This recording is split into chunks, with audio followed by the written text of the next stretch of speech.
ازيكم عاملين ايه؟ هنعمل النهارده، طبعا احنا في موسم البصل. هنعمل مخلل بصل يتاكل في اسبوع، سهل وسريع ومبسط جدا، ما بياخدش وقت ولا مقادير ولا اي حاجه. هيطلع جميل جدا ومقرمش معاكي لاخر بصلايه، هيفضل مقرمش معاكي. يلا بينا نشوف احنا عملنا البصل ازاي. في الاول كده طبعا انا كنت جايبه بصل الخزين ومخزناه. فاخدت من البصل، بقيت انقي من البصل الرفيعه اللي خالص. يعني انا ما اشتريتش بصل للمخلل مخصوص، البصل اللي انا جبته للخزين بقيت انقي الرفيعه اللي فيه. لما عملت عندي حوالي 2 كيلو، طلعت 2 كيلو من البصل. جبت كده ميه مغليه، شبه ان هي قايمه تغلي كده، ورحت مطفيه النار عليها وجايباها، وهحط فيها البصل بقشره واسيبه في الميه لحد ما يبرد خالص، الميه تسقع معاكي.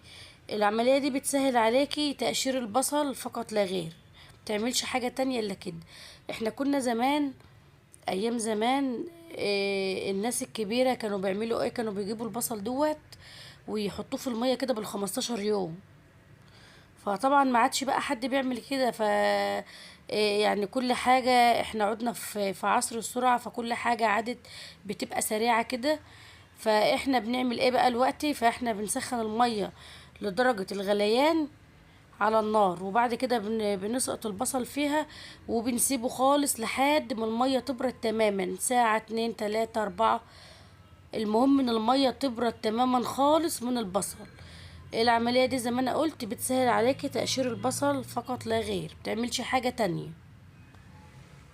انا بقى بسيبه يبرد خالص كده، وبرجع لكم ايه تاني نشوف هنعمل فيه ايه. كده خلاص البصل المية بردت تماما، ما عادش فيها اي سخونية خالص. بجيب بقى كده البصل وببتدي ان انا اتخلص منه، انضفه يعني.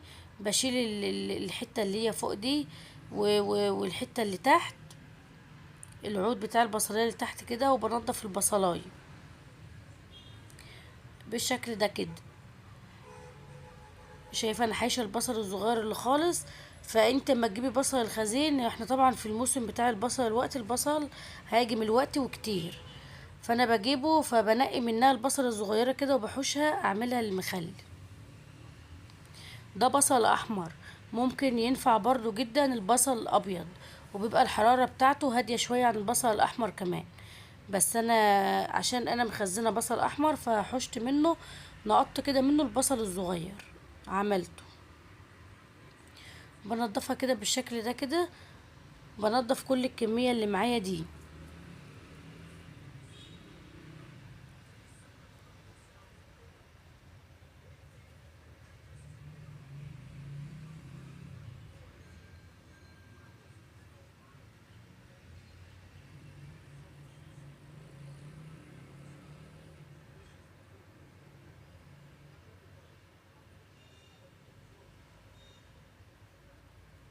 هوريكي بقى الكام واحدة اللي انا نضفتهم، وبخلص باقي الكمية عشان ما اطولش الفيديو قوي، وبوريها لك تاني. ده كده الاربع خمس بصلات اللي انا عملتهم. بخلص بقى الكمية وبنشوفها تاني مع بعض بالشكل ده كده. طبعا انا خلصت الكمية دي وغسلتها تحت الحنفية كده وفي المصفى، واغسليه غسلته.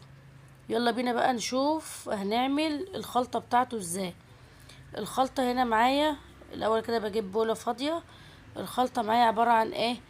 عن شطيطة مهروسة، شطة مهروسة او فلفل مهروس، كنت انا عاملاه وحطاه عندي في الفريزر، شايلاه في الفريزر. انا عملت فيديو لهريسة الشطة دي على على القناة برضو عندي. لو انت عندك مفيش شطة مهروسة جاهزة في الفريزر او في التلاجة، جيبي قرنين شطة حمر، او فلفل بارد او حراق براحتك بقى، وفرميهم في الكب. يبقى انا هنا حطيت هريسة شطة، وحطيت 3 جزرات مبشورين، وحطيت معلقتين من حبة البركة، بس كده. وبقلب بقى الكلام ده كده مع بعضه. بجيب بقى البصل اللي عندي بحطه على الخلطة اللي انا عملتها دي. يبقى احنا ما حطيناش الا معلقتين 3 من الفلفل او الشطة المهروسة، وجزرتين او 3 جزرات مبشورين بالمبشرة، ومعلقتين حبة البركة. بحط بقى كمية البصل اللي معايا على الخلطة، وببتدي ان انا اقلبها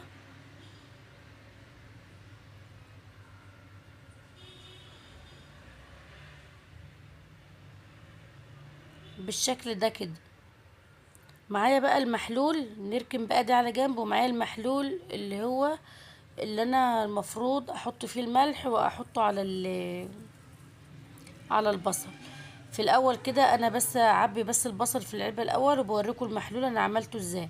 انا هنا عندي العلبة دي كان مكانها جبنة، فالجبنة خلصت، انا غسلت العلبة دي وبستغلها في تخليل اي حاجة.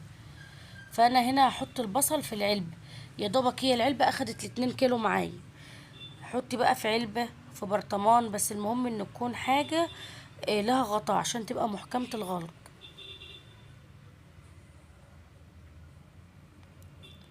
الطريقة سهلة وبسيطة خالص، ما بتاخدش اي حاجة، ويعني حاجاته بسيطة جدا، مش بتحطوله حاجات كتير ولا كده، بسيط جدا وسهل وسريع، وبتكليف اسبوع بس، ما بيغيبش عن كده.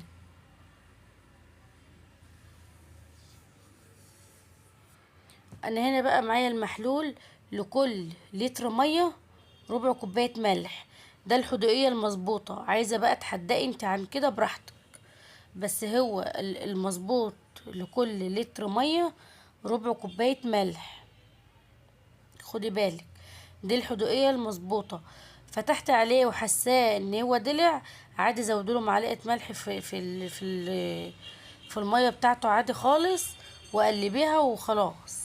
حطيت هنا انا شويه كده من الخل، حوالي معلقتين 3 من الخل على المحلول اللي معايا، وقلبته. وكمان معلقه السكر دي هتفرق جدا، معلقه سكر حطيها مع الميه بالملح وقلبيها، هتحافظ لك على البصلايه وتخليها مقرمشه من اول بصلايه لاخر بصلايه. انا حطيت هنا الميه في البوله دي علشان خاطر اخد الشطيطه والخلطه اللي هي على في البوله، فبنزلها بالميه كده، وبحط باقي المحلول عليها عادي. هو يا دوبك المحلول اللي انا عملته يا دوبك عليها بالظبط.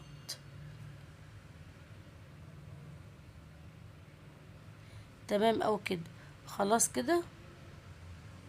شايفه ميته؟